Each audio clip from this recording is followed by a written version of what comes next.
사실 저번에 그 얘기했던 그 전 그 슬라이드에 보면은 기억나는지 모르겠지만은 어쨌든 이 굉장히 중요한 문제이죠. 우리가 펀딩을 하는데 세상을 품는다라는 말을 했을 경우에는 누군가가 그 세상을 품는다라는 말 자체가 하나의 상품이 될 수 있다는 거예요. 사람들의 욕구를 자극할 수 있다. 아, 나는 세상을 품는 자들한테 어느 정도 같이 파트너십이든 또 동참을 할 수 있다. 그것이 어느 뭐 도네이션이든 투자든 간에 어쨌든 그걸 통해서 어떤 그 자기가 늘 수 있는 어떤 만족감, 뿌듯함 이런 것들을 느끼면서 행복을 느낄 수 있지 않느냐. 그렇죠? 이럴 때는 이제 그게 자기가 투자하는 그 가치가 있다. 이제 그런 뜻이에요. 그래서 그럴 경우에는 어떻게 우리가 만약에 그런 세상을 품는 적정 기술을 제안하는 자라면은 어떻게 그들의 마음을 공감대를 얻을 수 있느냐? 어떻게 우리가 스토리텔링을 할 것이냐? 이렇게 이제 굉장히 이제 중요한 문제에 있어서 이제 다음과 같은 펀딩에 관한 큰 생태계를 얘기하는 거예요. 대충 이건 여러분들이 이제 기억을 이제 할 거라고 이제 믿고요. 사실은 좀 더 디테일하게 나가서 결국 소셜의 문제와 커머셜에 대한 문제. 소셜은 순수한 궁극적인 목적이 사람의 어떤 인간의 삶의 질을 좀 이렇게 업그레이드 시키는 이제 업그레이드 시키는 그런 이제 문제에 이제 좀 포커스를 맞춘 거고 주로 공익에 포커스를 맞춘 거죠. 근데 순수한 커머셜은 아까 얘기했던 그 3P라고 얘기를 했지 그때. 자, 누가 3P에 대해서 다시 또 얘기할 수 있는 사람? 3 bottom line. 3P. People, friend, 뭐야? Profit. 그 profit이라고 하는 거야. Profit. 경제학과 학생들, 경영학과 학생들한테는 굉장히 이제 중요하고, 그렇지. Profit 내는 게 굉장히 중요하잖아요. 근데 왜 문제가 되냐면 이 공대 학생들의 약점이 기술적인 문제 이런 것들은 해결하려고 노력을 하지만 전혀 트레이닝이 프로핏 남기는데 좀 사람들이 약점이 있다 이거예요. 그래서 이제 이런 클래스들을 만들어내는 거예요. 여러분들이 모든 이제 그 브레인들을 모아서 프로핏 내는데 좀 약간 좀 관심 있고 거기에 대해서 좀 트레이닝이 된 사람하고 또 기술적인 문제를 해결하는데 좀 된 사람하고 이렇게 어떻게 참 융합을 한번 해보는 게 어떻겠느냐. 그래서 이런 익스퍼리먼트 같은 팀을 만들어서 이제 해보는 거예요. 어쨌든 이 커머셜은 순수하게 프로핏이 돼야 된다는 거예요. 양쪽으로. 서로 이렇게 서로 끌었던 거를 어떻게 합치느냐라는 문제를 이제 얘기하기 위해서 이제 제가 이제 이렇게 이제 만들었어요. 무슨 얘기인가 하면은, 이 G라고 하는 것은 government를 얘기하는 거예요. 이걸 우리는 뭐라고 부르냐면 first sector라고 부르죠. first sector. 여러분들 처음 들어봤는지 모르지만 government라고 하는 이 자체는 어디에서 일하십니까? 이렇게 물어보면은 저는 first sector에서 일하고 있습니다. 이게 무슨 얘기예요? 쉽게 얘기해서 first sector에서 일하고 있습니다. 그런 얘기 뭐예요? 공무원이라는 얘기예요. 약간 팬시하게 얘기하는 것뿐이야. 그 first sector라는 게 공무원이다. 사람들이 주는 모든 텍스트를 모아가지고 그걸 가지고 실제 거버먼트의 본래 목적은 그 law and order, 그 법과 어떤 질서를 지키기 위한 어떠한 조직에 그래서 만들어낸 본래 그 거버먼트. 그래서 이걸 우리는 first sector인데 이 first sector에서 세금을 걷어다가 어떻게 쓰죠? 복지나 이런 데서 많이 활용을 하는 거죠. 그렇죠? 그래서 옛날에는 이 세상을 품는다는 말을 함부로 일반인들은 할 수가 없었어. 그렇지. 왜냐하면 그거는 트리즌이 되고 반역이 되고 문제가 크잖아요. 그래서 일단 옛날에 로마 때 어느 한 그 부자가 이제 사람들을 갖다가 세상을 품는다고 해서 가난한 사람들을 도와주고 막 그래서 빵도 나눠주고 막 이런 경우가 있었어요. 그래서 사람들이 굉장히 저 사람 참 성인답다, 참 좋은 사람이다. 그래가지고 아직 그 사람을 뭘 시켰냐면은 상원 의원을 갖다가 만들어준 거예요. 그 상원 의원이 돼가지고 상당히 유명해졌지. 근데 황제가 가만히 보니까 자기보다 더 유명하거든. 그래서 어떻게 했을까? 죽였죠. 이 사건은 굉장히 유명한 사건이에요. 불과 몇 년 전만 해도 우리나라에도 그렇고 어느 나라간 간에 세상을 품는다는 말을 일반인들은 함부로 할 수가 없었어. 이건 왕의 영역이고 황제의 영역이고 어떤 신의 영역, 주로 그 제사장이라든지 그런 사람들이 그런 걸 걷고 세상을 위해서 이렇게 쓰고 하는 그런 영역이었단 말이에요. 근데 그게 이제 무너지기 시작한 거죠. 왜냐하면은 정부에서는 세금을 걷어가지고 사회 모든 문제를 갖다 만족시킬 수 없다라는 거야. 그래서 나온 것이 뒤에 나왔지만 코퍼레이션이라고 하는 거예요. 코퍼레이션이라는 건 정확한 예를 들어서 프로핏을 남김을 통해서 이익을 창출하고 인간의 어떤 그 개인적인 행복을 추구한다라. 그렇죠. 그래서 어떤 사람들은 좀 학파에 따라 다른데 지금 우리나라 같은 경우는 굉장히 심한 케이스인데 많은 CEO들, 이 대기업이라든지 뭐 중소기업도 마찬가지인데 이분들이 생각하는 세상을 품는 컨셉이 뭐냐면은 간단해. 나 열심히 일을 해가지고 많은 종업원들을 거느리고 그 사람들한테 월급을 주고 한 종업원당 4명, 5명의 사람들을 거느리고 있잖아요. 그럼 10,000명이면은 5만 명, 6만 명 이상 정도의 사람을 먹여 살린다. 때문에 나는 내가 일하는 것이 세상을 품는 궁극적인 길이다라고 이렇게 믿는 사람들이 상당히 많아요. 그렇죠? 뭐 틀린 얘기는 아니지만 그게 너무 많이 몰려 있으면은 사실은 우리가 세상을 품는다 이 필란트로피라는 얘기를 할 때는 좀 이렇게 다이버시티 여러 가지 분야 쪽으로 이렇게 각자 이렇게 얘기를 해야 되는데 이제 너무 이제 코퍼레이션에 있는 분들이 그렇게 생각한다 그러면은 좀 문제가 있지 않느냐라는 그런 얘기도 많이 있어요. 어쨌든 우리 한국 같은 경우는 외부 입장에서도 많은 우리의 CEO들은 그렇게 생각하고 있다라는 거예요. 자, 이 코퍼레이션은 우리는 뭐라고 부르냐면 이거를 세컨드 섹터라고 불러요. 그러니까 팬시하게 얘기하면 어디에서 일해요? 그러면 어느 분야에서 일하면 저는 세컨드 섹터에 일하고 있습니다. 이 얘기는 뭐냐면 순수하게 나는 이 프로핏을 위해서 일하는 코퍼레이션이 일한다. 그런 뜻입니다. 그러다가 이 코퍼레이션도 사회적인 문제를 다 해결하지 못하잖아요. 그러니까 거버먼트도 못하고 사회도 못해, 코퍼레이션도 못한 거야. 그래서 나온 게 뭐야? 제3섹터가 나오는 거야. 그래서 모든 비영리 단체의 관계가 이걸 뭐라고 부르는 거야? 뭐냐면 제3섹터라고 그래요. 그래서 졸업을 했는데 친구 오래간만에 한 3, 4년 만에 만났어. 서로 취직하고 있는데 야, 너 여기 뭐 하냐?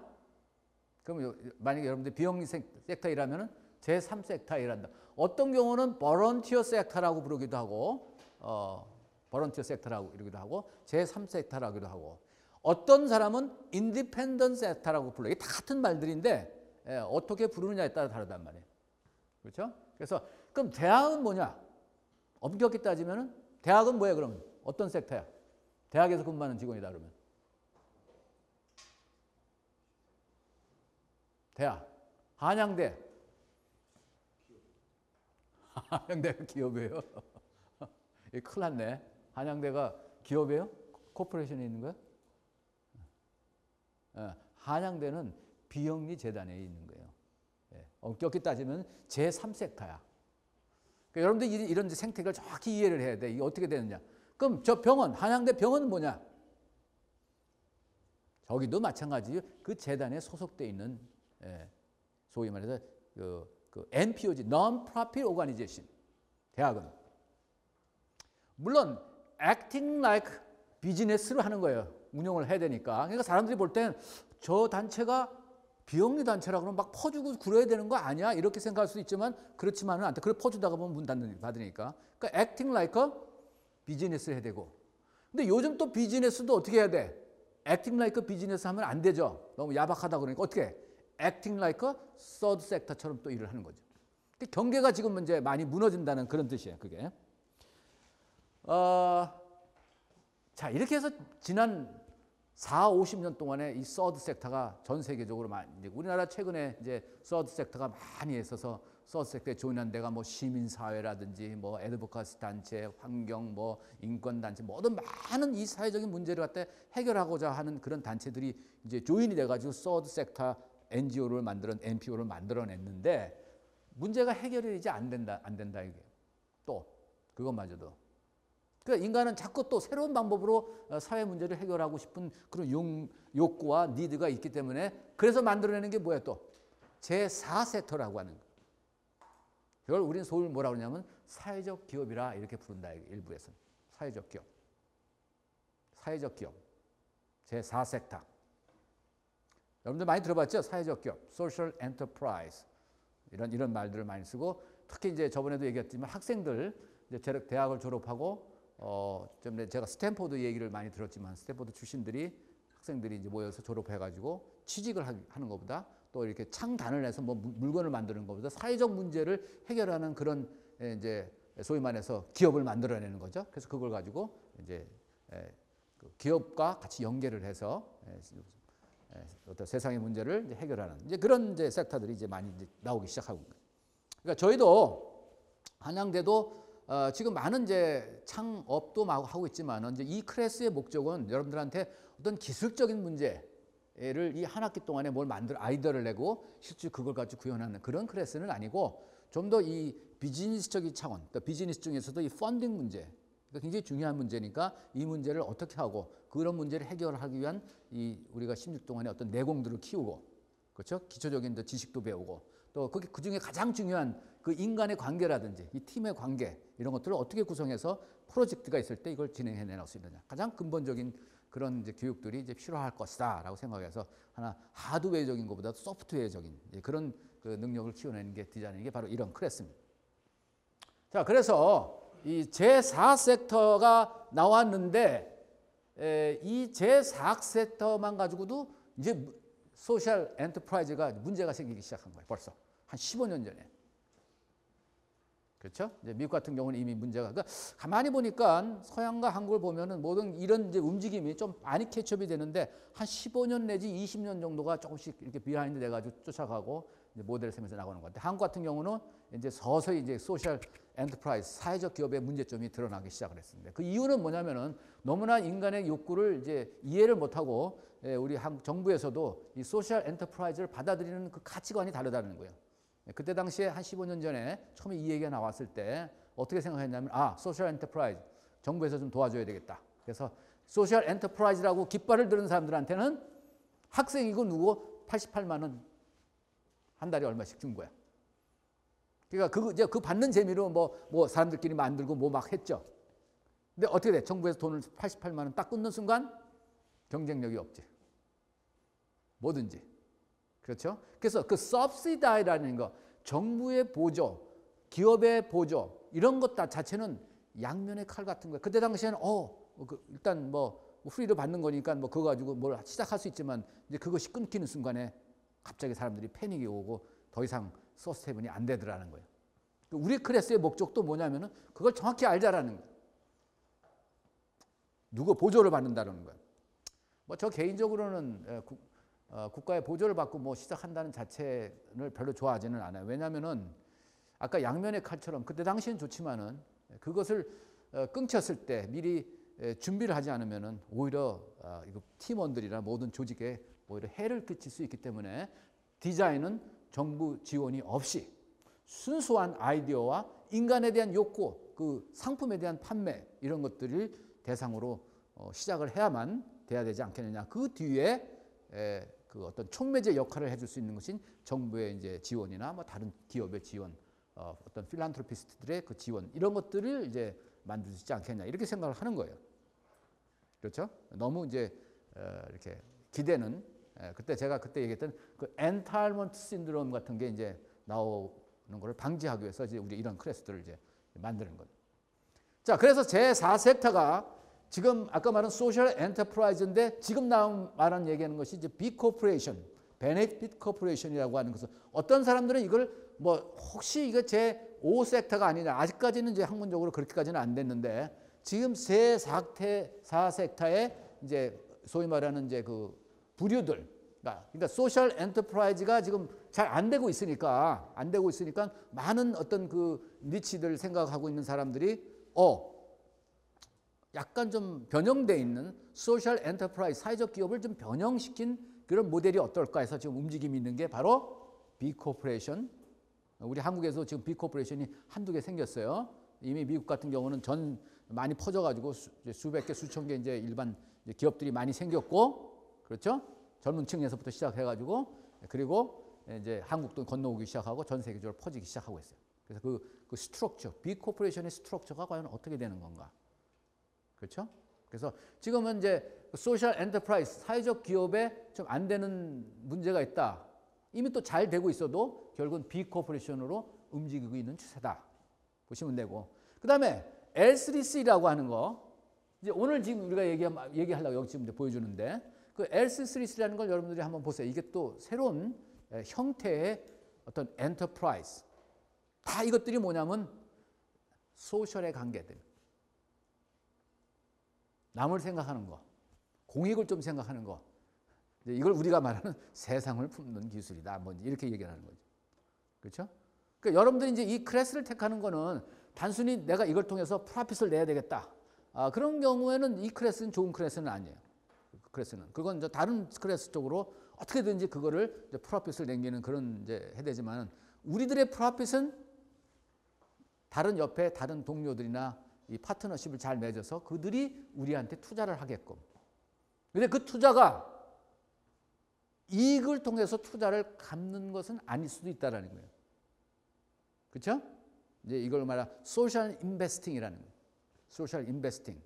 그것이 그 사람이 순수한 기프트, 컨트리뷰션이 될 수도 있고, 또 혹은 그 사람의 어느 정도 일정량 이꼬리를 나눠줄 수 있는 엔터프라이즈가 되면은 그 오너십, 거버넌트십 이런 것들을 나눌 수, 인간의 그 욕구를 채워줄 수 있는 거, 그렇잖아요? 그렇죠? 사람들이 많은 걸 인베스트 할 때는 자기가 그 어떤 여러분들이 아이디어를 가지고 있다. 그럼 내가 거기에 인베스트 하겠다. 그럼 뭐예요? 그거에 대한 뭐 이자를 다 계산하고 나 돈 달라. 이런 거는 순수한 벤처 캐피탈에 관하지만, 우리는 소셜에 대한 벤처 필란트로피는 그렇지가 않아요. 반드시 자기가 투자를 하더라도 그 금액을 도로 받기를 원하는 건 아닐 수도 있어요. 그러나 그가 원하는 건 있지. 너희랑 같이 일하면서 같이 날 동참해서 같이 일하는 거에 만족할 수도 있고, 어떤 네트워크에 만족할 수도 있고, 그렇죠? 그리고 그 조직이 세상을 변화시키는데 변화한단 말이야. 거기에 그 만족을 줄 수도 있고, 여러 가지 그 상품, 여러분들이 줄 수 있는 그 상품은 단순한 그 제품에 의한 이용을 통해서 오는 그것도 있지만, 그거를 투자한 사람에 대한 어떤 만족도 있을 수 있다라는 거예요. 그 섹터가 점점점 커지기 시작하고 있다는 거예요. 생각보다. 그렇죠? 엄청나게 커지고 싶다. 그거에 대한 얘기입니다. 자, 여기서 조금 나오면 이제 그 체리티 같은 경우는, 소셜은 체리티라는 게 순수한 뭐 레드크로스라든지 유니세프 같은 이제 이런 조직을 얘기를 하는 거예요. 그렇죠? 그 사람들한테 돈을 내면 돈을 돈 들어달라, 뭐 얼마를 투자했으니까 이자까지 쳐다, 이런 게 아니잖아요. 순수한 기프트지. 이걸 우리는 체리티라고 부르죠. 그리고 이쪽으로 익스트림에 오면 비즈니스는 순수한 커머셜이야. 이익을 내는 거야. 그렇죠? 이걸 우리는 뭐라고 부르냐면 쉐어홀더라고 부르죠. 주식이라든지 이건 쉐어홀더라면, 그러니까 같은 비즈니스나 이 체리티나 운영 방법은 거의 똑같아요. 사람 월급도 줘야 되고 뭐 렌트비도 내야 되고 다 운영은 똑같아. 그렇지만 거기서 남는 이익을 스탁홀더식을 쉐어홀더라고 그러죠. 이걸 커머셜은 쉐어홀더라고 부르고, 이쪽에 있는 소셜은 뭐라고 불러? 이걸 이익이라 봤어. 거기서 나오는 많은 이익이 있어. 이걸 뭐라고 불러요? 이 사람들. 쉐어홀더의 반대. 이걸 우리는 스테이크홀더라고 그래요. 스테이크홀더.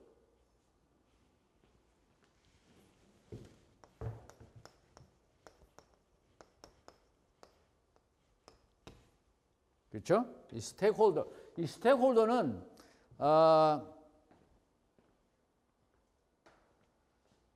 같은 얘기예요. 같은 데인데 이해관계자 이렇게 볼 수도 있을 수 있죠. 그렇죠? I'm stakeholder라는 뜻은 지금 너가 하고 있는 이 프로젝트, 세상을 품는 적정 기술에 관련이 있다. 그렇죠? 거기에 대한 투자가 될 수도 있고, 또 너 자체가 하는 일에 내가 너무나 관심이 있어서 앞으로 지켜본다든지. 그럼 약간 포지티브하게 영향을 미칠 수 있는 스테이크홀더를 가지고 있을 테고, 또 네거티브하게 받아들일 수 있는 스테이크홀더가 있을 수 있어요. 예를 들어서 거버먼트 같은 경우는 우리가 포지티브인지 네거티브인지 잘 모를 수 있어요. 여러분들이 생각하는 엔터프라이즈에 대해서. 이걸 뭐라고 부르냐면 우리는 스테이크홀더 아날리시스라고 이렇게 얘기를 하는 거예요. 굉장히 중요한 아날리시스예요. 우리 프로그램에, 여러분들이 트레이닝 프로그램에 스테이크홀더 아날리시스가 있어요. 워크숍에. 굉장히 중요하니까. 사실 이건 뭐 대학원이나 뭐 PhD 그 학생들 물론 지금 우리 프랙티스 하는 사람도 있지만 여러분들 이 클래스는 그냥 맛만 보는 거야. 아, 이렇게 생각하는 거구나. 내가 어떤 아이디어를 갖고 조직을 갖고 또 창업이나 창단을 갖고 시작해서 이 문제를 해결해야 되겠다 시작했는데 제일 먼저 우리가 시작한다는 게 이 프로젝트의 스테이크홀더들이 과연 어떤 사람들이 어떤 조직이나 상태가 있는지에 대해서 파악을 해야 될 거 아니에요. 그리고 어떻게 인터랙트를 해야 되는지. 실제 기업이나 실질적으로 하는 사람들은 그 스테이크홀더 아날리시스를 어떻게 하는지. 저도 지난 20년 동안에 이제 그걸 전문적으로 하는 사람들. 전문적으로. 그렇죠. 내 클라이언트들이 이런 생각을 가지고 있다. 이런 아이디어를 가지고 있고 투자를 해야 된다. 거기에 대해서 스테이크홀더 아날리시스를 좀 해달라. 어떤 전략으로 이걸 해야 되느냐. 뭐가 문제가 있을 수가 있느냐. 이 파티가 있는데 거버먼트는 이 문제를 가지고 어떤 역할을 할 것인가. 그렇죠? 그게 굉장히 중요해요. 이게 여러분들이 공학도든 비즈니스를 긍정하든 어떤 사람이든 간에 내가 여러분 때 이걸 나한테 얘기해 주는 과목이 없었어. 정확히. 그리고 그냥 사회에 뚝 너 나가서 해라 그러는 거야. 아무것도 얘기 못하는 거야. 나이 40 거의 50 가까이 돼서 나중에 실제 일을 해보니까 이게 굉장히 중요하더란 말이에요. 아무도 이걸 얘기해 주는 사람이 없었어요. 그래서 이제 우리가 이런 클래스를 통해서 여러분들이 앞으로 세상 나가기 전에 이런 소위 말해서 베스트 프랙티스라고 그러죠. 이걸 다 우리가 지금 베스트 프랙티스가 과연 어떻게 진행돼야 되는지 여러분들이 앞으로 취직을 하든 또 아까 말하는 창업을 하든 창단을 하든 굉장히 중요한 문제입니다. 그걸 갖다 뭐라고 그런다? 스테이크홀더라고 부른다. 그 역할은 쉐어홀더랑 반대말로 똑같은 얘기예요. 그러니까 쉐어홀더한테는 이익이 나면은 이익 배당금을 주죠. 디비던트를 준단 말이죠. 근데 스테이크홀더한테는 줄 수가 없어. 그렇죠? 그러나 무형적인 어떤 베네핏들을 주죠. 이걸 우리는 이제 영어로 이제 사이킥 베네핏을 준다. 사이킥 정신적인 베네핏을 준다라는 겁니다. 그러니까 여러분들이 지금 우리가 뭐를 지금 디자인하느냐면 우리들은 자, 투자가가 있다. 내 프로젝트에 투자가가 있다. 그러면 두 가지를 알릴 수 있죠. 어떤 머니터리 컴펜세이션도 줄 수도 있고 한쪽에 사이킥 베네핏을 줄 수가 있는 거예요. 그거를 디자인하는 거예요. 특히 적정 기술은 더 심하다 이거. 왜냐하면 순수한 프로핏으로만 가지고 적정 기술 이해하기에는 아직까지 모든 생태계나 이런 것이 힘들다는 거예요. 그래서 그 실패의 원인 중에 넘버 원은 바로 그거야 지금 적정 기술. 여러분들 이제 천천히 이제 안에서 들어가서 들여다보기 시작하면은 여러분 정도 들어가다 보면 시작하면은 이게 왜 문제가 되는지 왜 이게 서스테이블이 안 되는지를 알아보면은 그 넘버 원은 바로 그 프로핏 내기가 쉽지 않는 그런 구조적인 시스템적인 문제가 있다. 그런 얘기입니다. 그래서 그것에 혹시 이 지금 말하는 세계를 품는 기술이라고 말한다면 그 사이킥 베네핏이 그 부족한 분을 메우는 것이 어떻게 했느냐라는 것이 그 움직임들이 소셜 인베스팅이라는 말들이 나오고 임팩트 인베스팅 이런 새로운 컨셉들이나 아이들이 이제 막 쏟아져 나오기 시작하는 거예요. 그렇죠? 그러면서 그거를 이제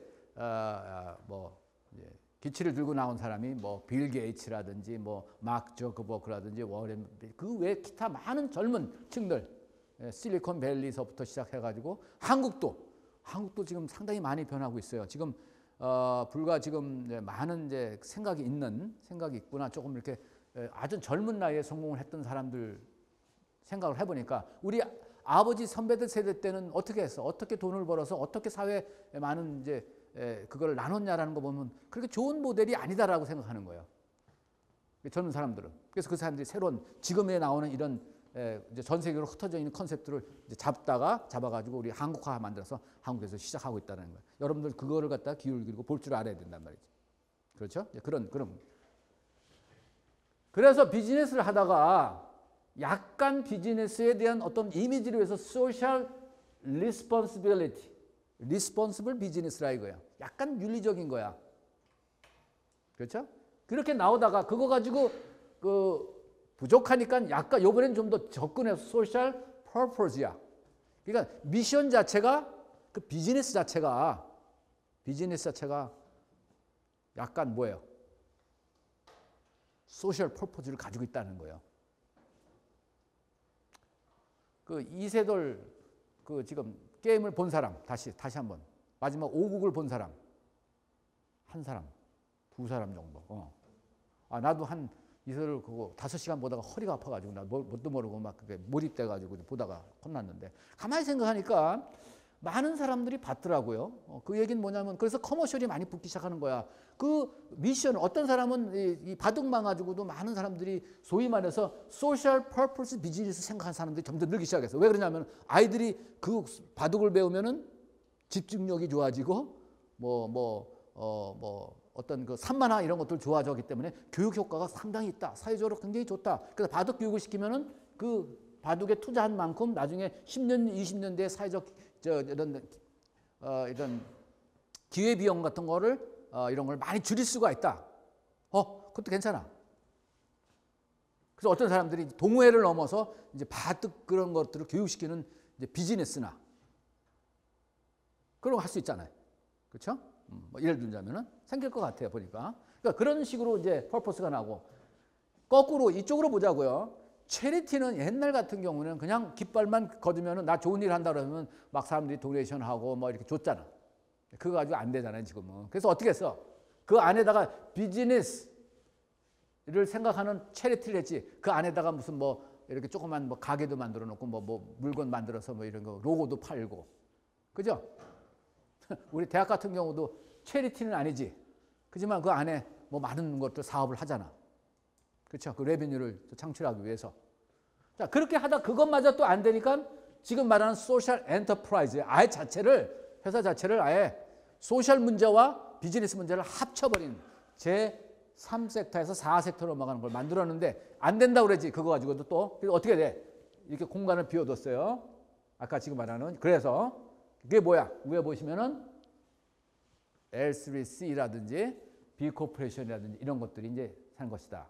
그래서 이렇게 쳐놓고 커뮤니티 인터레스트 컴퍼니는 뭐냐면 약간 커뮤니티를 생각하는 그런 기업들이다라는 뜻이.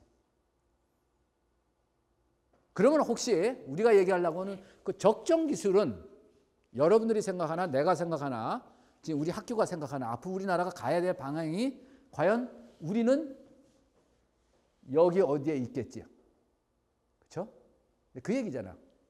생태계를 이해하면은 여기 정확히 어떤 위치에 지금 우리가 가려고 하는지 우리가 지금 16주 동안에 어떤 생각을 갖고 이 엔터프라이즈를 끌고 나갈 것인지 그런 얘기입니다. 디자인할 때 그거에 대한 엑서사이즈를 한번 해보자 하는데 그런 얘기.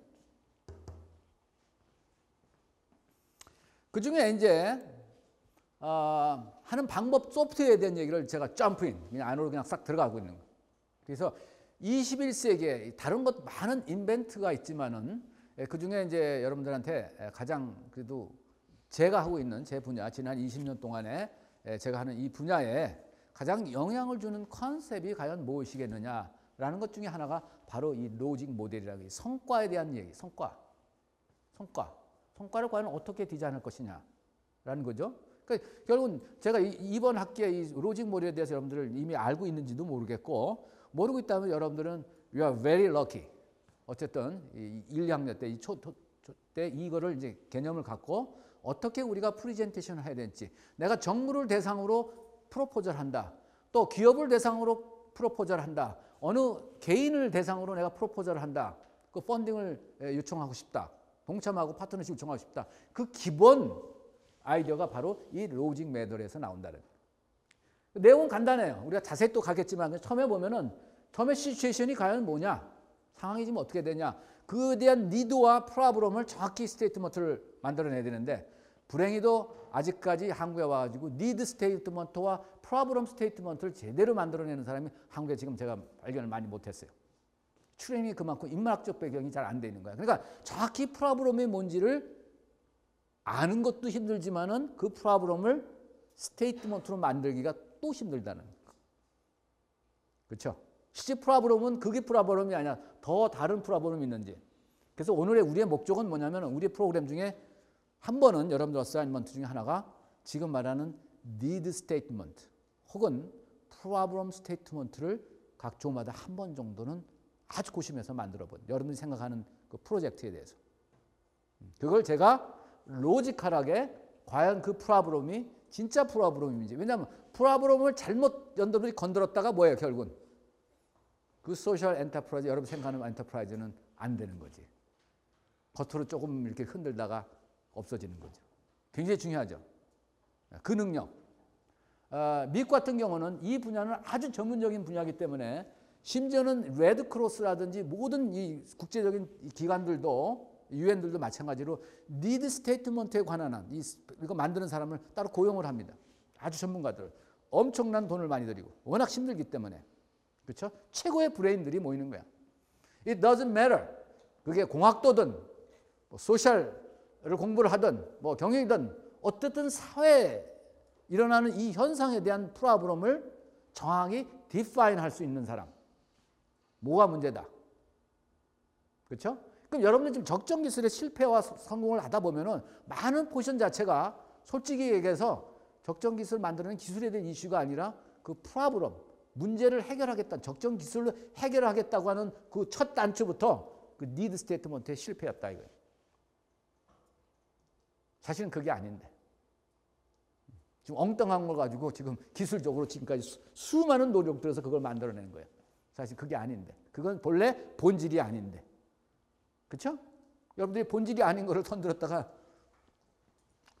몇 년 고생도 하고 시간도 낭비하고 기금도 낭비하고 많은 사람 실망시키고 뭐 이렇게 될 수도 있지 않느냐는 거죠. 그런 거를 좀 제대로 처음부터 방지하기자 해서 그 니드 스테이트먼트가 엄청나게 중요하다라는 거예요. 하여튼 그렇습니다.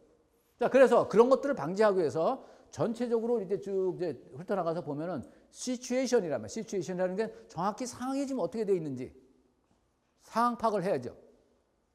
어떤 사람은 상황 파악이 빨리 되는 눈치가 빠르고 사는 사람이 있고 어떤 친구는 똑똑하긴 한데 좀 늦을 수 있잖아. 그래서 팀이 되는 거야. 이 상황을 어떻게 보느냐. 서로 논의를 해서 자기가 보지 못했던 그런 그 각도로 그걸 보는지. 자, 시츄에이션에 대한 아날리시스를 시작하고 그 다음에 중요한 게 인풋이라는 게 어떤 프로젝트 간에 인풋이 과연 무엇이냐. 자, 지금 6명이 지금 한 프로젝트를 진행하고 있다.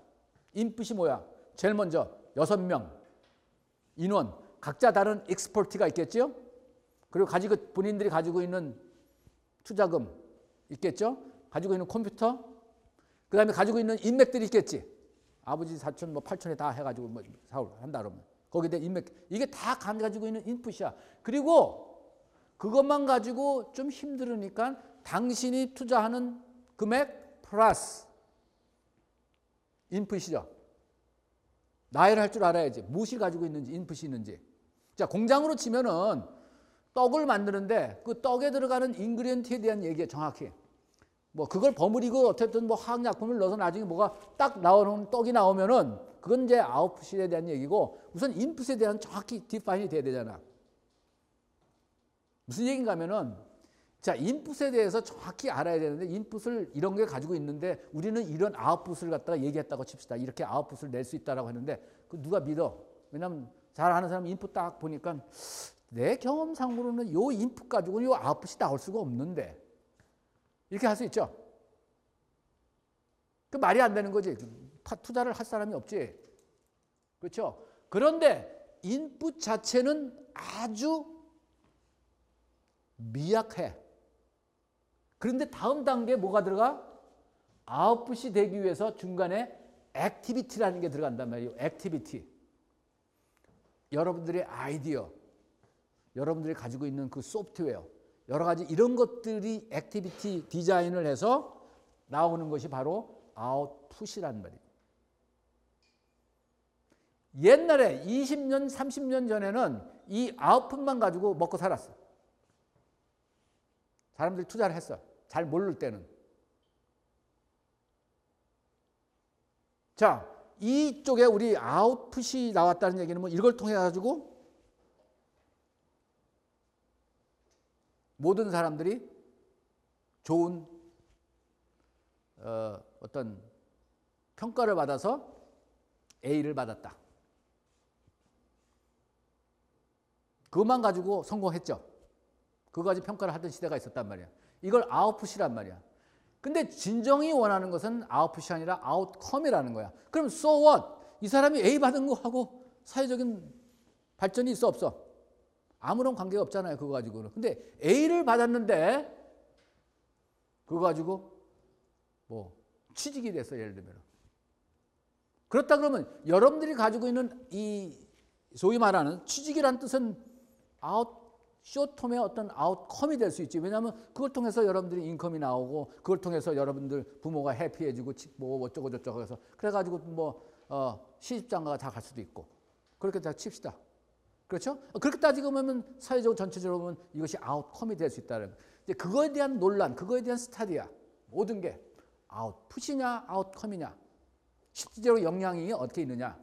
임팩트가 어디 있느냐. 임팩트란 말이 거기서 나온 거야. 거기에 리절트가 뭐냐.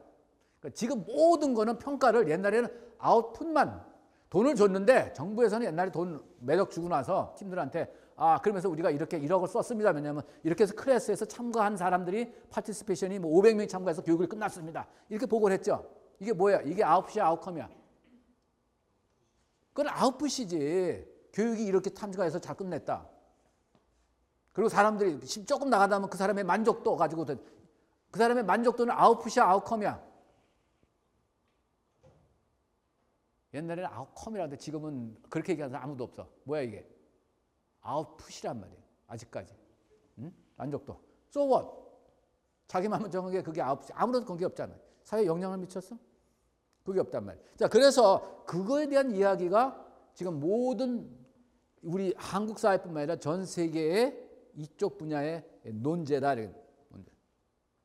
여러분 디자인해야 되는 거는 결국적으로 우리는 프로젝트를 한다 그러면 그 아웃컴에 포커스를 맞춰야 된다. 이걸 이제 많은 사람들이 이제 그 학자들이 이제 수학적으로 여기 수학과도 있고 뭐 이제 수학적으로 이걸 이제 표시하고 하는 것이 이제 이번에 노벨 2013년, 2014년 노벨상도 받고 다 그랬죠. 노벨상을 보면 지금 우리가 한 내용들을 다 수학적으로 증명한 거야. 사실 따지고 보면 그러니까 이게 아주 먼 얘기가 아니라 우리 생활과 아주 밀접한 관계가 있다라는 거예요. 그래서 투자가 입장에서는 지금 모든 재단, 빌 게이츠 재단 모든 돈을 정부에서도 지금 어떻게 있어요? 이 로직 모델을 쓰고 있어요. 근본적으로 결정을 할 때. 이 팀들이 지금 이런 생각을 갖고 이렇게 아웃컴이 나오고 임팩트를 쇼텀, 미드텀, 롱텀으로 이렇게 나온다. 그래서 타임과 리소스와 미저먼트가 어떻게 될 것이다라고 하는 이 전체적으로 이 팀들이 이해를 하고 거기에 제대로 로지컬하게 되면은 돈을 투자하겠다. 이런 뜻이에요. 그러니까 여러분들 세상을 굽는 적정 기술이라 그러면 어떻게 해야 돼? 전체적인 아이디어가 이게 나와야죠. 이게 없이 뛰어들어왔다가 큰 코 다치는 거지. 그렇죠? 그러니까 지금 이게 세상의 추세고 이렇게 결정을 한다는 거예요. 요거는 워크숍에 시간을 좀 들여가지고 여러분들이 로직 모델을 어떻게 할 것인가. 이게 왜 중요하냐면 이 로직 모델을 제대로 이해하고 할 수 있는 팀이면은 현재로서는 한국에서 웬만한 펀드들을 다 받을 수가 있어요. 여러분들이 안 해서 그렇지. 그 독특한 아이디어와 그 굉장히 성실도 그 안에 있는 간단한 차트야. 아주 탄탄한 생각. 펀더들이 펀딩을 한다는 얘기. 이 로직 모델의 베이스에 의해서. 저는 지난 몇 년 동안에 이 로직 모델을 이제 가르치고 실질적으로 프로포잘도 그렇게 했고 뭐 정부의 펀드도 받고 많은 그 단체를 돕고 했긴 했어요. 다 성공한 건 아니지. 그렇죠? 어쨌든 이 로직 모델에 근거를 했고 지금 한국도 거의 90% 이상이 지금 모든 그 소셜 펀딩의 움직임이 이 로직 펀드에 의해서 이 로직 모델에 의해서 간다라는 얘기. 우리도 한번 엑서사이즈를 여러분들이 한번 해보자라는 그런 뜻이에요. 그래서 조금 내가 소개를 했고요. 그 나중에 이제 지금 현재 논제는 지금 전체적으로 이걸 SDG라고 그러죠. 지금 몇 가지로 돼 있어요. 지금 유엔에서 지금 규정하는 거 모든 문제. 뭐 17가지 정도. 대부분 여러분들이 생각하는 우리들이 생각하는 사회적 문제는 지금 얘기하는 17가지 안에 다 포함되어 있지 않느냐. 이런 얘기예요. 그러시면 그래서 여러분들이 만약에 소셜 문제를 좀 해결하고 싶다. 소셜 퍼포스 비즈니스를 하고 싶다. 소셜 퍼포스 비즈니스를 하기 위해서 어떤 적정 기술에 대한 아이템과 그런 아이디어와 소셜 아이디어나 혹은 제품이 만들고 싶다. 근데 그 제품을 가지고 있는 건 내가 아닐 수도 있는데 옆에 있는 친구가 가질 수도 있죠. 아니면 우연히 볼 수도 있고, 그렇죠? 주위에. 여러분들은 그 아이디어를 갖고 어떻게 사회에 좋은 영향을 미칠 수 있느냐라는 것을 디자인할 때 대부분 그 아이디어는 요 17가지 안에 있다는 뭐 그런 뜻입니다. 현재 우리 한양대학교도 지금 현재 그 우리 이영무 총장 그 개인적으로 그 양반도 보면은 소위 그 서킹 그 빨대를 만드셔가지고선 영향을 미치고 그랬었죠. 그 바로 물에 대한 오염된 물을 갖다가 정수하기 위해서 그 이제 그 디자인도 하고 제품도 만들어내고 막 그랬던 그 기억이 납니다만은 어쨌든 지금 많은 우리 그 공대 내 이제 교수님들도 이런 그런 적정 기술 이런 데 관심을 갖고 지금 많이 이제 하고 있는 걸로 알고 있어요. 요 이슈에 대한 얘기를 조금 더 얘기를 할게요. 큰 이슈가 있는데 제가 넘버 원은 역시 서스테이너블 하냐. 그 이슈가 바로 그거야. 3가지 이슈가 있는데 과연 지금 우리가 생각하고 있는 프로젝트나 생각이 어느 정도까지 갈 것이냐. 한번 하다가 반짝 하고선 없어질 것인지 뭐 1년 좀 하다가 없어질 건지 이제 관심 있잖아요. 어떻게 이게 진화가 될 것인지. 서스테이너블을 이제 이해하기 위해서는 사람들의 마음들, 그 어떤 기호도 이런 것들도 알아야 되고 그 안에 있는 모든 인바이러먼트 관계도 알아야 되고 정치적인 문제도 알아야 되고 그다음에 중요한 게 이 펀딩에 대한 소스도 알아야 되죠. 왜냐하면 처음에 펀딩이 왔는데 펀딩이 스탑되면은 과연 이 엔터프라이즈가 계속 유지가 되는지 이런 거에 대한 것도 우리가 알아야 돼요. 그래서 이 서스테이너블의 지금 모든 이 AT, Appropriate Technology는 이 서스테이너블 지속이 가능한가가 넘버 원 이슈로 지금 돼 있다. 모든 논문이나 담론이나 이런 모든 것들이 여기 돼 있다. 두 번째는 약간 좀 팬시한 얘기인데 트랜스퍼러블 위즈덤이냐라는 거야. 이 팀들이 이 조직이 가지고 있는 이 아이디어 이런 것들이 트랜스퍼블한지 옮길 수 있는 건지. 나중에 우리가 스케일링이라는 단어가 나와요. 스케일링. 궁극적인 목적은 뭐냐면 여러분들이 가지고 있는 모델이 한 50명 정도한테 임팩트를 줄 수 있는 게 나왔다. 50명에 좋은 영향을 주는데 그럼 궁극적인 게 뭐야? 세상엔 수억이 있는데 그 50명의 모델을 가지고 퍼져서 많은 사람들이 그 모델을 사용할 거 아니에요? 그게 궁극적인 거 아니야? 그걸 우리는 스케일링이라고 그래요. 스케일링. 스케일링이라는 거를 비즈니스 쪽에서는 약간 그거를 갖다가 뭐 프랜차이즈라든지 이런 단어를 쓰긴 하지만 이 비영리 쪽에 우리 쪽에서는 이걸 스케일링 한다는 거지. 모델이. 그러려면 그 모델이 어떻게 돼? 트랜스퍼러블 해야 되지. 우리만 하는 거 전혀 다른 데 가면 영향이 안 되는 이런 거에 대해서는 안 되죠. 그렇죠? 그래서 트랜스퍼를 하면 그래서 우리가 여러분들이 이 성공 스토리 같은 걸 굉장히 조심해야 되는 거는 많은 젊은 학생들이 그 뭐 석세스 스토리 뭐 이런 거에 대해서 막 귀를 내서 막 듣는데 그 굉장히 조심해야 돼. 왜냐하면 그 사람의 석세스 스토리가 마치 그 사람한테 일어나는 아주 스페셜한 케이스의 석세스 스토리면 그건 나한테 트랜스퍼가 안 되죠. 아 그런 케이스도 있구나 들으면 되지. 그걸 갖다가 너무 몰입을 하거나 거기에 대해서 벤치마킹 하려는 건 굉장히 그 우매한 것이다. 이거. 잘 보라고. 사람들이 지금 석세스 스토리가 있는데 그거에 너무 여러분들 귀를 기울 필요가 없어요. 하다 보면 이건 도저히 트랜스퍼러블이 안 되는 거예요. 그렇죠? 네, 그건 나중에 얘기하겠습니다. 그 다음에 이제 세 번째, net value를 가지고 있느냐. 무슨 얘기인가 하면은 자, 여러분들이 가지고 있는 모든 리소스가 돈으로 환산하자면은 한 10억의 가치가 있다고 칩시다. 그래서 펀딩을 한 10억 정도를 받아서 그럼 전체적인 머니터리 밸류가 얼마야? 자, 여러분들이 가지고 있는 10억 펀딩 받아서 덧차 얼마야? 뭐 수학적으로 보면 20억이고 어떤 사람들은 약간 시너지가 있어서 뭐 25억, 30억으로 계산할 수도 있겠죠. 말로는. 그럼 어쨌든 20억. 자, 20억 가지고의 밸류를 사업을 했는데 소셜 임팩트, 아까 말하는 그 임팩트에 대한 얘기를 계산을 해보니까 100억의 가치가 있어. 20억 가지고 100억. 잘하는 거예요? 못하는 거예요? 잘한 거죠. 지금 그런 거 있었으면 나한테 좀 얘기 좀 해요. 내가 당장 소개해도 되니까. 그렇죠? 잘한 거예요. ROI가 5라는 얘기는 굉장히 잘한 거야. 소셜 임팩트 중에서. 근데 대부분 그러질 못해. 최고 잘해봐야 어떻게 돼? 나중에 계산해 보면은 20억 가지고 20억 정도를 한 거야. 그럼 이건 뭐냐면 재화의 이동일 뿐이야. 여러분들 이 세상에 태어나서 재화의 이동만 하고 싶진 않잖아. 사실 이 자리의 목적은 뭐냐면은 뭔가 모든 걸 최대 우리 아이들을 열심히 해가지고 우리가 가지고 있는 걸 투자를 해서 남기고 싶다라는 거예요. 남기고 싶다. 이 남기고 싶다라고 하는 개념이 이 세상을 변하기 시작한 거예요. 옛날에는 체리티에서 그 사람이 돈을 갖다가 뭐 예를 들어서 뭐 10,000원을 줬다. 그 10,000원을 받아다가 이쪽 가난한 사람한테 10,000원을 줬어. 이거 가지고 일 잘했다 이랬어요. 돈 하나도 중간에 인터셉트 하지 않고 주는 거 가지고. 근데 지금은 큰일 날 소리야. 왜냐하면 10,000원의 그 밸류는 10,000원이 있는데 이거를 갖다 재화 이동시켜서 이쪽으로 옮겼는 거는 이건 잘한 일이 아니다는 거예요. 10,000원의 인베스트먼트를 받아다 500원 정도의 퀄리티를 한 거. 그러니까 이 엠표가 머리가 아주 그냥 지금 아픈 거예요. 왜냐하면 그냥 옛날에는 그냥 받아다가 윤리적으로 안 쓰고 그냥 갖다 주면 됐는데 지금은 그렇지 않아. 누가 그 인베스트먼트를 제대로 받아다가 많은 거를 남길까? 이거에 대한 생각이라. 어떤 아이디어를 가지고 있는지 그걸 가지고 싸우는 거죠.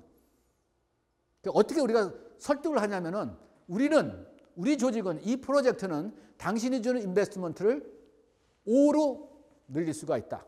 이거에 대한 싸움이에요. 정부를 설득하든 빌 게이츠 재단을 설득하든 누구를 설득하든 여러분 설득의 포인트는 이 당신이 주는 인베스트먼트를 이 프로그램에 통해서 이 아이디어와 이 프로덕트 통해서 사회적 밸류가 이렇게 나간다. 이제 그걸 설명하는 거예요. 그걸 어떻게 설명하느냐가 아까 바로 로직 모델을 통해서 설득한다 이거예요. 지금까지는 어떻게 했냐면 우리는요 좋은 일을 하니까 열심히 좀 도와주세요. 우리 그렇지 않아도 여러분들이 도와주시지 않으면 우리 6명은 완전히 그냥 길거리에 앉고 지금 이제 갈 데가 없어요. 이랬잖아 지금. 한 번만 좀 봐주세요. 한 번만 봐주시면은 열심히 한번 해보겠습니다. 그랬죠? 이게 돼야 안 돼 지금은. 안 된다는 얘기야. 그렇죠? 그렇게 하지 않기 위해서 우리가 그 로직 모델이라는 게 이제 안 나온 거고. 그래서 이 순가치에 대한 얘기를 많이 해요. 나는 순가치에 대한 이야기를 내 선생님한테 미국에서 얘기를 들었는데 자기는 그분이 이제 한 95세 된 분인데 그런 얘기를 자기는 잘 때 오늘 하루 내가 쓴 컨숨션, 머니 심지어는 그분은 좀 약간 익숙해. 내가 들이쓰는 공기, 에너지, 여러 사람들의 도움 이런 것들 다 하나의 인풋으로 본 거야. 그렇죠? 그리고 내가 내놓은 하루에 내놓은 게 있을까? 자기가 한 일이 있을 거 아니야. 남을 도와주든 뭐를 하든 자기가 한 일이 있을 거 아니야. 이거와 주판을 튕겨서 계산을 해본다는 거예요. 근데 오늘은 가만히 보니까 내가 드리는 인테이크와 아웃풋을 계산할 때 넷 밸류를 생각한다는 말. 그때 당시에는 무슨 말인지 몰라요. 그 말이. 무슨 철학적인 얘기인가? 뭐 그렇겠는데 지금 생각하니까 간단한 수학적인 얘기야. 내가 테이크한 거하고 오늘 내가 이 세상에 준 거 계산할 때 넷 밸류가 있다. 그러면 나는 오늘 잘 살았구나 하면서 잠을 쉽게 온다라는 얘기를 하더라고. 그렇죠? 여러분들한테는 너무 먼 뜬구름 같은 얘기지만 한번 생각을 해봐. 잘 때. 지금은 여러분들은 주로 솔직히 컨슈밍 주로 받아들이는 인테이크, 인베스트먼트를 이 세상에 여러분들한테 인베스트먼트 하는 시장이 세상 아니야? 그렇죠? 아는 부모의 인베스트든 어디든 간에 뭐 다 되잖아. 그러면 과연 여러분들은 그럼 무엇을 프로덕트 할 것이냐? 지금은 세상에 그 프로덕트를 내보질 않지만 여러분들 머릿속에 뭐 어큐뮬레이트 된다고 생각하면 여러분들은 되는 거고 어큐뮬레이트가 안 된다 그러면 여러분들은 좀 기분이 좀 안 좋을 수도 있는 거예요. 계속. 이러다가는 계속 뭔가 지금 나는 마이너스고 뭐가 문제가 되지 않겠다. 이렇게 생각할 수 있는 거예요. 이렇게 생각한다는 게 넷 밸류라는 게 그런 거예요. 가치가 지향하는 거예요. 그러니까 AT, 세상을 품는 테크놀로지는 궁극적으로 넷 밸류를 가질 수 있느냐 없느냐라는 거죠. 물론 인베스트에 따라 그냥 똔똔이면은 너희들한테 안 주고 좀 더 불릴 수 있는 이제 그런 사람한테 주겠다라는 것이 그런 얘기. 자, 똑같은 얘기인데 6가지의 포인트입니다. 나중에 이제 우리 워크숍 때 요거를 계산하는 방법들이 있어요. 그러니까 여러분들은 이미 마치 사령관 교육을 배우는 거야. 띵커들. 뭘 만들자 해가지고 이렇게 디자인하는 이런 것이 아니라 전체적인 큰 픽처를 보기 위해서 이 지속 가능한 6가지 포인트들이 이제 뭐가 있냐? 환경적인 문제. 그렇죠? 이제 환경적 문제는 이 자체는 넷 밸류에 대해서 환경적으로 도움을 주는 건지 아니면 환경적으로 그 사람이 이익은 낼 수는 있지만 환경적으로 아까 말한 플래닛, 그죠? 플래닛이라는 게 바로 그 지구에 대한 새로운 컨셉이 들어간 거야 지금은. 그렇죠? 심지어는 우리나라 몇 년 전에 아주 종교 지도자가 이렇게 종교 지도자, 기독교 종교 지도자가 이런 얘기 한 적이 있었어요. 우리가 지금까지 그 세컨 바름 라인, 사람을 남기고 이익을 남기고 있었는데 앞으로 트리플 바름 라인에서 이 플래닛까지 생각해야 된다 그래서 그 종교 간분들이 깜짝 놀랐지. 와, 어떻게 거기까지 생각하느냐. 종교 지도자가 플래닛까지 얘기했다라는 거 깜짝 놀란 적이 있었어요. 예를 들어서. 어쨌든 이 인바이러먼트에 대한 이슈가 있고 그다음에 에티컬하다는 얘기. 이번 우리 시간에 중간 정도의 에티컬하다는 얘기 굉장히 중요합니다. 여기서 우리가 가상적으로 에티 코드도 만들고 그러니까 AT에 처음으로 우리가 이거 에티 코드가 과연 어떻게 돼야 되냐라는 걸 심각하게 우리가 이제 논의를 하게 될 시간이 왔어요. 그다음에 컬처 큰 이슈가 있죠. 근데 여러분들이 디자인하는 이 사회적인 서비스나 문제는 왜 문제가 되냐면 내가 그 그룹에 속하지 않는 사람들이야. 아프리카에는 어느 마을의 어떤 여인들을 위해서 지금 여러분들이 생각하고 있다. 디자인했다. 근데 뭐가 문제야? 여러분들이 아프리카 여인이 아니잖아 지금. 아프리카 가서 한 달, 6개월, 1년 동안 산 것도 아니야. 그냥 사진이나 몇 분 얘기 들었고 아이들을 갖고 여러분들이 디자인하겠지? 지금 모여가지고. 되느냐 이거야. 완벽하게 이해를 못하겠죠. 그렇죠? 그 프로덕트 만들기 위해서 수많은 사람들이 와서 막상 거기 가서 해보려니까 처음에는 좋다고 몇 번 사진 찍고 나서 한 1년 뒤에 가보니까 어떻게 돼 있어요? 그 프로덕트이. 그냥 쓰레기로 다 그냥 들어가 있는 거예요. 왜냐하면 그 안에 있는 컬처를 정확히 fully understand 못한 것이다. 소셜에 대한 문제, 사람의 인간관계. 여러분들 이게 다 어디냐면 유엔의 지금 나중에 보고서 지금 수만 케이스 만 개가 넘네. 수만 케이스에 대한 케이스 스타디, 이 적정 기술에 대한 케이스 스타디를 많이 해야 되는 성적표를 뽑아놨을 때 이 6가지의 캐터고리 실패 여기 다 들어간다니. 요 어세스먼트 하는 툴들을 내가 보여줄 거예요, 여러분들이. 나중에 보면 그걸 가지고 이제 하면서 여러분들이 만들어 보는 거야. 무슨 얘기인가 하면은 하기 전에 이 어세스먼트 툴을 여러분들이 하다 보면은 우리는 어떻게 해야 되겠다라는 걸 알 수 있는 거예요. 여러분 새로운 세대. 그러니까 앞으로 우리 선배님 세대, 우리 교수님 세대, 많은 지금 어덜트들이 많은 이 적정 기술의 얘기를 하고 있는데 여러분들은 우리 젊은 세대들은 새로운 각도, 우리 선배들이 만들어놓은 많은 실패를 갖다 근거를 갖고 우리들은 어떻게 소위 말해서 테크니컬하게 혹은 인문학적으로, 철학적으로, 윤리적으로 이걸 접근해야 되느냐. 이걸 좀 새로운 각도로 보자. 폴리티컬 무지무지 중요하죠. 무지무지 중요하단 말이에요. 그 다음에 에코노미컬, 물론 경제적인 문제. 이제 우리 같은 경우는 요걸 두루 전체적으로 워크숍을 통해서 하긴 하지만은 지금 저는 주로 에코노미컬 쪽하고 주로 에티컬하고 컬처 쪽, 소셜에 조금 이렇게 조금씩 다루는 거예요. 그래서 여러분들이 새로운 이제 어떤 그 내공들을 좀 이렇게 할 수 있는 거를 좀 키울 수 있도록 그렇게 하는 겁니다. 자, 이런 정도로만 하고 우리가 브레이크를 한 10분 정도. 그래서 좀 정신 좀 제대로 차리고 이제 오늘 얘기하려는 아까 말한 밸류에 대한 워크숍을 시작하십시다. 그죠? 자, 10분간 브레이크.